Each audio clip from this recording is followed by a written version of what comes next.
uchun. Qog'ozchi. Qog'oz yoqadi.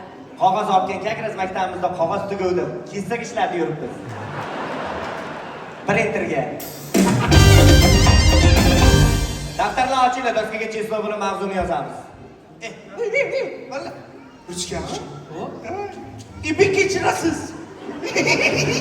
Endi ne? Bolalar ishga qizil ekan.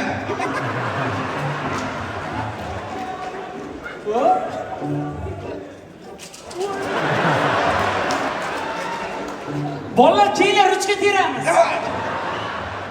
Hey! Nima qilyapsan? Ahmoqlar joyingga o'tir. Ahmoq, joyingga o'tir. Nima qilyapsizlar? Yangi qiz seni kansdavar qilib tashlabsizlar-ku. Qiz bolani degan ruchka tashaydimi? Uzr, bo'rim tushib ketdi. E'tibor bermaymi tarbiyasizlarga? Zamonlar bo'ldi men